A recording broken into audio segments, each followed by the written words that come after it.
ॐ विश्वानि देव सवितर्दुरितानि परासुव यद्भद्रं तन्नासुव। ओम शांति शांति शांति। आत्मीय बंधुओं, भाइयों तथा बहनें, बहुत दिन से कोई नया वीडियो आपको नहीं प्राप्त हो पाया क्योंकि बीच में हम सब मलेशिया चले गए और आगे इंग्लैंड का कार्यक्रम है। संभवतः वहाँ से आपको वीडियो मिलते रहेंगे। आज हम इसलिए आपके सामने आए कि एक विवाद बड़ा ही प्रचलन में 2-4 दिनों में है। स्वामी विवेकानंद जी के मांसाहार करने को लेकर, उनके सिगरेट पीने को लेकर और ठाकुर रामकृष्ण परमहंस देव के जोतो मत तोतो पथ की मान्यता जो है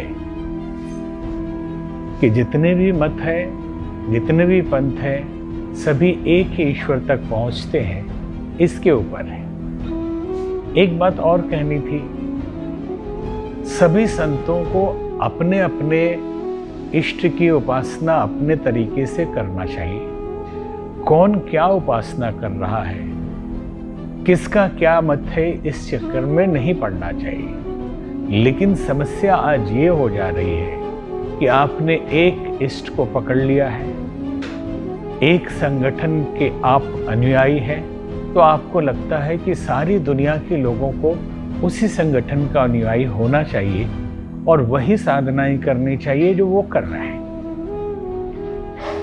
यूं तो हम किसी भी विषय पे किसी संत के बारे में नाम लेकर कभी ऐसी बातें नहीं करते, लेकिन जब ये सब वीडियो हमने देखा तो हमें भी बड़ा दुख हुआ कि आज ऐसे ही हमारे धर्म से बाहर वाले लोग अपने धर्म पे आघात करते रहते हैं। समस्या बहुत बड़ी है और अपने ही संत लोग ऐसे भ्रमित रहे तो ये दुखद बात है। बड़े सोशल मीडिया में फेमस इस्कॉन के अमोघ लीला प्रभु का एक वीडियो हमने देखा, जो वृंदावन के बड़े पवित्र और वरिष्ठ संत है प्रेमानंद जी महाराज। उनकी वो निंदा कर रहे हैं कि राधे राधे से क्या होगा।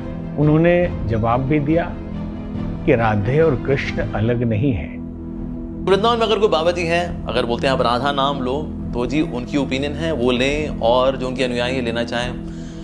हम कौन होते हैं जी किसी को जज करने वाले। लेकिन वैसे अगर किसी को डाउट हो, well then we should follow the shastra. Shastra clearly बता रहे हैं हरे कृष्ण महामंत्र के बारे में। अभी प्रेम आया नहीं, प्रवचन देना सरल है, बोलना सरल है कि राधा राधा कहोगे तो कृष्ण नहीं आएंगे, राधा राधा कहोगे तो कृष्ण बिक जाएंगे और तुम्हारे अधीन हो जाएंगे। छाती में आके देखो, अंदर आओ, बाहर भटकना बंद करो, अंदर घुसो और फिर किशोरी जी से कहो कि जरा दिखाओ कृष्ण क्या है, तब तुम्हें समझ में आएगा। श्री कृष्ण के हृदय का मूर्तिमान प्रेम किशोरी जी।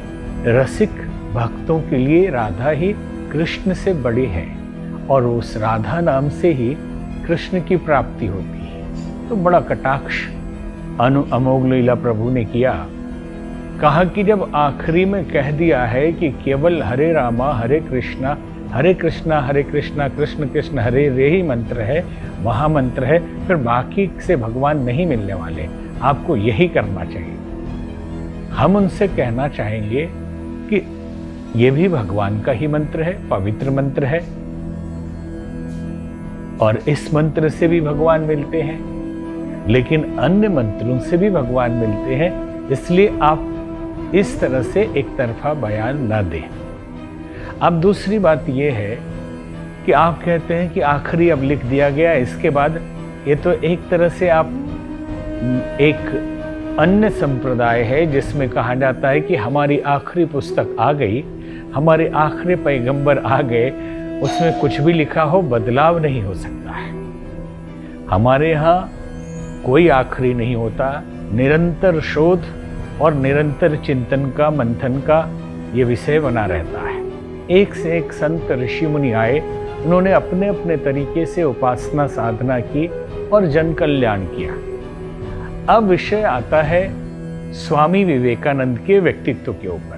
पहली बात, कोई भी दिव्य पुरुष किसी जानवर को मार के खाएगा? क्या वो मछली खाएगा? मछली को दर्द होता है? और अगर विवेकानंद अगर मछली खाए, ठीक है, तो क्या एक सिद्ध पुरुष मछली खा सकता है? सिद्ध पुरुष के हृदय में करुणा होती है। क्या सिद्ध पुरुष फाफा फाफा कर सकता है? नहीं कर सकता है। क्या सिद्ध पुरुष बोल सकता है कि बैंगन तुलसी से ज्यादा श्रेष्ठ है, क्योंकि तुलसी खा के पेट नहीं भरता, बैंगन खा के पेट भरता है? ठीक है। ये फुटबॉल खेलना भगवत गीता से ज्यादा श्रेष्ठ है, ठीक है। ये अगर कोई ऐसा बोले तो ठीक है, ये नहीं। लेकिन विवेकानंद जी की जो कुछ चीजें स्वीकार्य नहीं है, वो फिर स्वीकार्य नहीं है। हम अंधा होकर स्वीकार नहीं करेंगे। तो जिन्होंने ये वक्तव्य दिया उन्होंने अपने को परम ज्ञानी मान लिया है, लेकिन हम एक एक करके बताएंगे कि इनको अभी एक तरफा ज्ञान है, एक तरफा जानकारियां हैं। ज्ञान क्या कहें। आज समस्या हो गई है कि सोशल मीडिया पर व्यस्त रहने के कारण तथाकथित संत साधना और अध्ययन स्वाध्याय में बहुत समय नहीं दे पा रहे हैं। 6-6, 8-8 घंटे कैमरे के सामने ही रहते हैं और उनका अनुभव बड़ा ही संकीर्ण और छोटा है। स्वामी विवेकानंद के मांसाहार के बारे में कहा गया, संभव है स्वामी विवेकानंद जी मांस खाते थे या मछली खाते थे, क्योंकि बंगाल के निवासी थे। वहाँ के अधिकतर लोग मछलियाँ खाते हैं। और विदेश में जब स्वामी विवेकानंद रहे, वहाँ प्रसंग आता है complete works of Swami Vivekananda में कि वहाँ उनको साग सब्जी खाने के लिए नहीं मिलती थी, उपलब्ध नहीं था। उन्होंने एक बार लिखा कि मजबूरी में हमको ये खाना पड़ रहा है। और बहुत तरह की बातें उस हिंदी में पुस्तक 10 खंड में है, स्वामी विवेकानंद साहित्य नाम से, और अंग्रेजी में वो पुस्तक है 8 खंडों में स्वामी विवेकानंद साहित्य है हिंदी में, और इंग्लिश में है कंप्लीट वर्क्स ऑफ विवेकानंद। तो यहाँ चर्चा हो रही थी उनके खाने पे, और कहा यह जा रहा है कि सीधे सीधे तो ये नहीं कहा कि स्वामी विवेकानंद जी सिद्ध थे या नहीं। उन्होंने ये कहा कि कोई सिद्ध मछली कैसे खा सकता है, अर्थात जो मछली खाता है वो सिद्ध नहीं होता। निश्चित ही मांसाहार उचित नहीं है स्वास्थ्य के लिए और सात्विक विचारों के लिए, लेकिन ये कह देना कि जो मांसाहार खाते हैं वो सिद्ध नहीं होते हैं, क्योंकि इस भारतीय संस्कृति की इतनी परंपराएं हैं, इतने मतपंथ हैं, जिसमें तंत्र का भी आता है, शाक्त का भी आता है, जिसमें अलग अलग खान पान की व्यवस्था होती है। और सिद्धि के लिए कोई जरूरी नहीं है कि आप जिस विधि को उपासना कर रहे हैं, जिस इष्ट को मान रहे हैं, उसी से सिद्धियां मिलती है और आप सिद्ध हो चुके हैं। बहुत सारे ऐसे तांत्रिक संत हुए हैं जो सिद्ध थे, परम सिद्ध थे, लेकिन उनका आहार अलग था। बामा खेपा बंगाल के बहुत बड़े संत हुए, तांत्रिक संत हुए, माँ तारा के भक्त थे, तारापीठ में उनका स्थान है। वो तो मांसाहार भी करते थे और शराब भी पीते थे। यहाँ हम मांसाहार और शराब का सपोर्ट नहीं कर रहे हैं, केवल तर्क दे रहे हैं कि सिद्ध वैसे लोग भी हुए हैं। और दूसरी बात आई, उन्होंने कहा सुट्टा लगाने वाला, सिगरेट पीने वाला कैसे सिद्ध हो सकता है? हो ही नहीं सकता। इसलिए स्वामी विवेकानंद के जो कमियां हैं उसको हम नहीं मान सकते और स्वीकार नहीं कर सकते। आपको किसने कहा कि आप सिगरेट पीजिए? आपको किसने कहा कि दूसरों को आप सिगरेट के लिए प्रेरित करिए? आप मत पीजिए, प्रेरणा दीजिए कि लोग सिगरेट न पिए। लेकिन जिसने पिया है, जो पीते रहे हैं और वो सिद्ध नहीं है, ये प्रमाण आप कैसे दे सकते हैं? अब हम आपको बताते हैं, श्री अरविंदो महान संत भारत के हुए, परम ज्ञानी थे। इन जैसे संत तो उनकी पुस्तक को भी ठीक से लाइफ डिवाइन और सावित्री को समझ नहीं पाएंगे। वो सिगार पिया करते थे, तो क्या वो सिद्ध नहीं थे? ठाकुर रामकृष्ण परमहंस हुक्का पिया करते थे, तो क्या वो सिद्ध नहीं थे? स्वामी विवेकानंद भी हुक्का पिया करते थे, और महाराष्ट्र में आएंगे तो गजानन महाराज इतने बड़े संत हुए हैं। सेगांव नामक स्थान है महाराष्ट्र में कि आज भी उनकी मूर्तियां और फोटो किसी के घर में दिखाई देता है तो हाथ में गांजा ही है। और वो परम सिद्ध संत थे। अखाड़ों के साधु संत लगभग 90% सभी गांजा पीते हैं, तो क्या उसमें से सिद्ध संत नहीं होते हैं? एक से एक तपस्वी, तैलंग स्वामी, लोकनाथ ब्रह्मचारी ऐसे संत हुए हैं। और भी अखाड़ों के सिद्ध संत हिमालय में हुए हैं जो गांजा सेवन करते रहे हैं। भगवान शिव को यह चढ़ता है। आपके संप्रदाय में नहीं है तो सारी दुनिया वैसी ही हो जाएगी, यह संभव नहीं है। यह उचित नहीं है सामाजिक दृष्टि से कि कोई गांजा पिए, चरस पिए। लेकिन प्राचीन सिद्धों के बारे में आपको जानकारी रखनी चाहिए कि वो पीते भी थे, नहीं भी पीते थे, फिर भी वो सिद्ध थे। इन्होंने अमोघ लीला प्रभु ने स्वामी विवेकानंद का मजाक उड़ाया।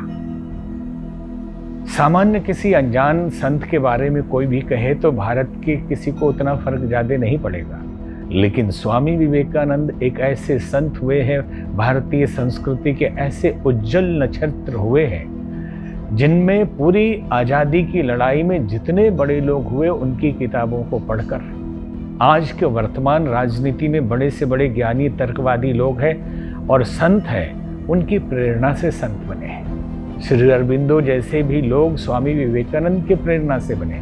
सुभाष चंद्र बोस स्वामी विवेकानंद के विचारों से प्रभावित होकर बने और इन्होंने अपने को परम ज्ञानी मानकर स्वामी विवेकानंद जी को बस इतना कहा कि हाँ, व्यक्तिगत रूप से आदमी के रूप में तो आएंगे हमारे पास तो हम उनको दंडवत भी कर लेंगे। ऐसा व्यक्ति मेरे सामने खड़े होंगे, मैं उनको नमन करूंगा कि आप शिकागो गए, आपने हिंदुत्व को लेकर अच्छा स्पीच दिया, thank you my dear brothers and sisters, nice. क्यों आएंगे आपके पास? आप हैं कौन जो आपके पास स्वामी विवेकानंद जैसे ऋषि आएंगे?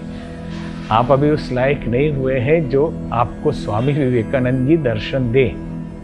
तो आएंगे तो हम उनके पैर छू लेंगे क्योंकि अच्छा उन्होंने भाषण दिया था। स्वामी विवेकानंद ने केवल भाषण दिया था, उन्होंने भारतीय संस्कृति के और कई पीढ़ी के युवाओं में प्राण चेतना का संचार किया था।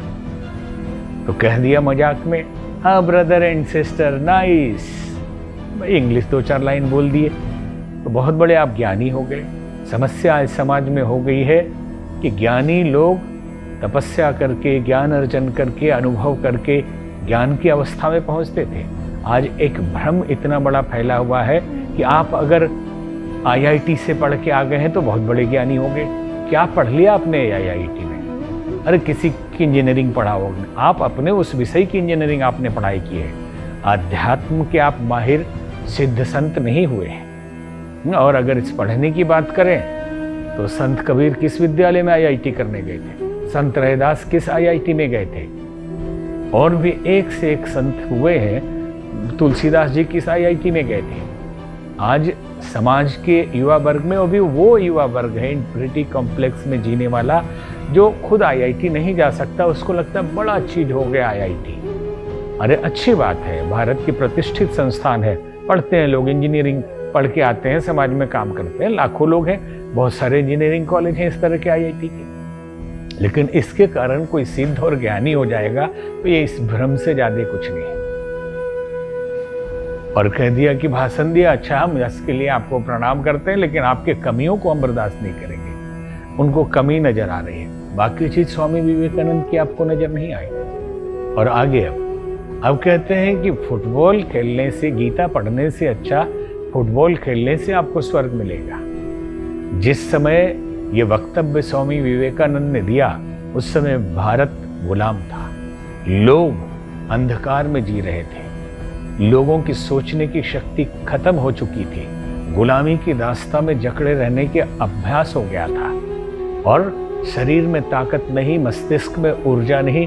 तो उन्होंने कहा गीता अद्भुत है, लेकिन गीता को समझने के लिए आपके बाजुओं में भी ताकत चाहिए, आपके मस्तिष्क में भी ऊर्जा चाहिए। इसलिए अच्छा है कि पहले फुटबॉल खेलो ताकि तुम तामसिक से निकलकर राजसिक की ओर जाओ और सात्विकता फिर प्राप्त होगी। इस भाव से उन्होंने कहा था, इस पे कटाक्ष कर दिया।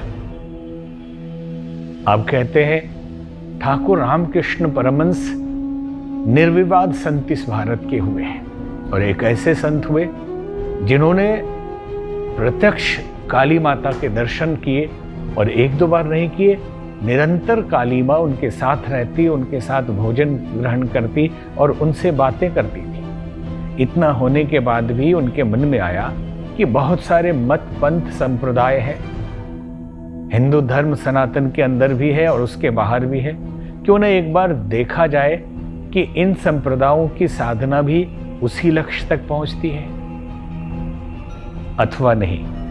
तो उन्होंने हर धर्म की साधना की और उसी लक्ष्य तक पहुंच के गए। तंत्र विद्या की साधना की, हनुमान जी की भक्ति की और कहा जाता है कि इतनी परम प्रेम से वो भक्ति की कि उनको पूंछ जैसा निकलने लगा था और वो सखी भाव से भी भगवान कृष्ण की उपासना उन्होंने की तो उनके स्तन से दूध आने लगा था। फिर बाद में आखिरी में तोतापुरी उनके गुरु मिले तो उन्होंने वेदांत की साधना की और आखिरी में कहा जो तो मत तो पथ, जितने मत है उनके उतने पंथ है और सभी मार्ग यदि श्रद्धा भाव से समर्पित होके पूरे नियम से उसका पालन किया जाए तो उसी लक्ष्य तक पहुंच जाते हैं। और इन्होंने क्या कहा, मेरे को यहाँ से मायापुर जाना है, कहता सब रास्ते गंगा नदी की इसका निकल जाओ तो भी मायापुर, इस तरफ निकल जाओ तो भी मायापुर, उस तरफ निकल जाओ मायापुर, यहाँ निकल जाओ मायापुर, ऊपर निकल जाओ मायापुर, नीचे निकल जाओ मायापुर, सब रास्ते मायापुर जाते हैं। जो तो मौत तो पौत, जो तो मौत तो पौत। के लिए भी सेंस नहीं बनाता ना, समझ नहीं है इनको। इस्कॉन ने उनको 1 महीने के लिए बैन कर दिया और कहा कि भारतीय संस्कृति और स्वामी विवेकानंद ठाकुर रामकृष्ण परमहंस के बारे में अभी इनका अनुभव नहीं है, इसलिए इन्होंने गलत कहा है। 1 महीने के लिए बैन। तो ये मजाक उड़ाते बोले जो तो मौत तो पौत। किसी संत ऋषि के लिए व्यंग करना कोई कॉमेडियन करता तो समझ में आती बात, लेकिन एक साधु किसी ऐसे परम सिद्ध परमहंस के बारे में अगर व्यंग करे तो ये तो एकदम अनुचित है। और फिर क्या उदाहरण देते हैं? उदाहरण ये देते हैं कि भगवान कृष्ण कहते हैं कि आप किसी भी देवता की उपासना करते हैं तो आखिर में हमें ही प्राप्त करते हैं। लेकिन दूसरा श्लोक एक बोलते हैं, उसका अर्थ ये है कि बिना नियम के जो पूजा करेगा उसको हम प्राप्त नहीं होते। तो उसका अर्थ तो ये है कि यदि बिना नियम के करेंगे, सिद्ध संतों के तरीके जो उनके अनुभव बताए हुए और शास्त्रों के हिसाब से नहीं चलेंगे तो हम आपको नहीं प्राप्त होंगे। तो उन्होंने साफ इसकी व्याख्या क्या कर दी कि भगवान कृष्ण कहते हैं यजंती अविधि। भगवान कृष्ण कहते हैं कि दूसरे देवताओं को भजेंगे तो आप हमको नहीं प्राप्त करेंगे, इसलिए जो तो मौत तो पथ ये फालतू चीज है, हो ही नहीं सकता। और उदाहरण क्या दिया उन्होंने कि लॉजिक चाहिए।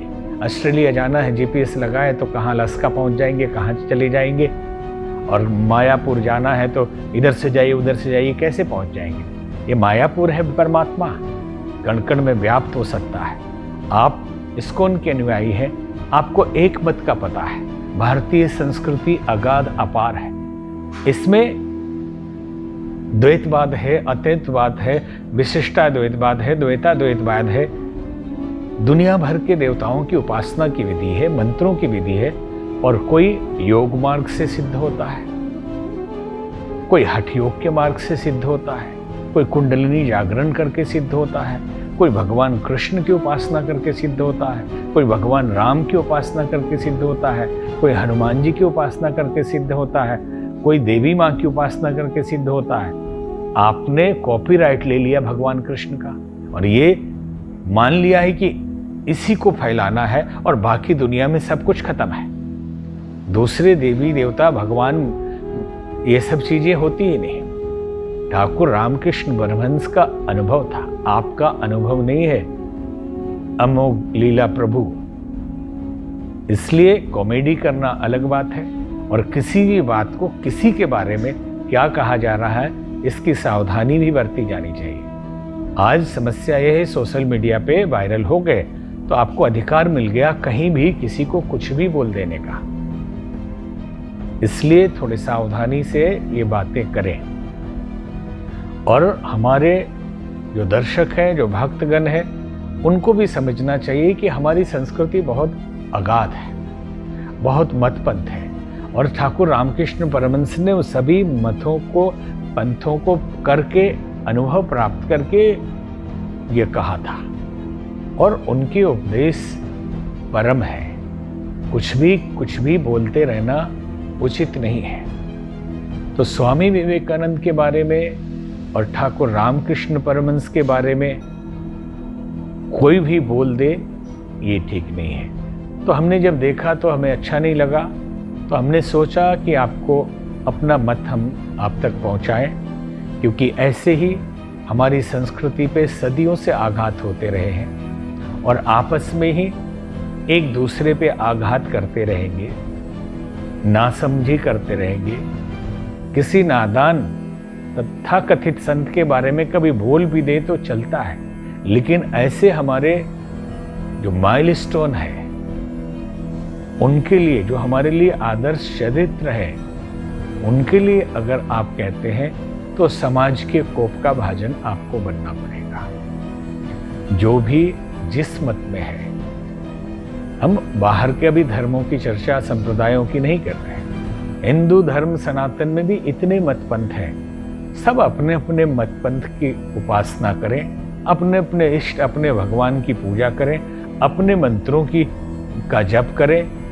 परेशानी क्या है? नहीं, आपको थोपना है कि इस्कॉन में जो कराया जाता है तो वही करें तो उचित है। भाई आप करिए, भगवान का ही मंत्र है और कॉपीराइट आपका नहीं हो। तो चैतन्य महाप्रभु के समय से हरे कृष्ण हरे राम चला रहा है। पहले ये हरे राम हरे कृष्ण होता था, आज भी होता है हरि कीर्तन के रूप में। और इस पंथ में शुरू में भगवान कृष्ण का है, तो भगवान तो हमारे ही है, किसी का अपना कॉपीराइट नहीं हो गया। और गीता भी किसी एक संस्था की कॉपीराइट नहीं। आप, बहुत अच्छी बात है, गीता का इतना प्रचार किया, इस्कॉन का अच्छा काम है, लेकिन एक तरफा ऐसा दिमाग न बना लें कि इस्कॉन ही केवल है हिंदू धर्म में, बाकी कुछ होता ही नहीं। हमारे 4 वेद, 108 उपनिषद, 20 स्मृति, 6 दर्शन, सबके मत विचार अलग अलग है और उसको मानने वाले एक से एक सिद्ध संत हुए हैं। और इस्कॉन को बने तो अभी बहुत कम दिन हुआ है। अच्छा है, विदेशों में इस्कॉन ने भारतीय संस्कृति को बहुत फैलाया है, लेकिन उसके चक्कर में बाकी हमारी परंपराओं पे आघात न करें तो ज़्यादा अच्छा है। आप निश्चित कृष्ण भगवान का प्रचार करिए, गीता करिए, हमारे ही भगवान का करना है। हमसे, किसी संत से, किसी अन्य परंपरा वाले से आप अलग नहीं हैं। तो आप भी ये भेद न करें कि आप अलग दिखें और आपकी वाणी ऐसे कठोर और आघात ऐसे सिद्ध संत के लिए न निकले, क्योंकि अभी आप सिद्ध नहीं हुए हैं। उसके लिए कठिन तपस्या करनी पड़ती है। केवल मीडिया में आ जाना सिद्ध होने का प्रमाण नहीं है। तर्क उत्तर दे देना सिद्ध होने का प्रमाण नहीं है। तो जरा इसको ध्यान रखें। ओम शांति।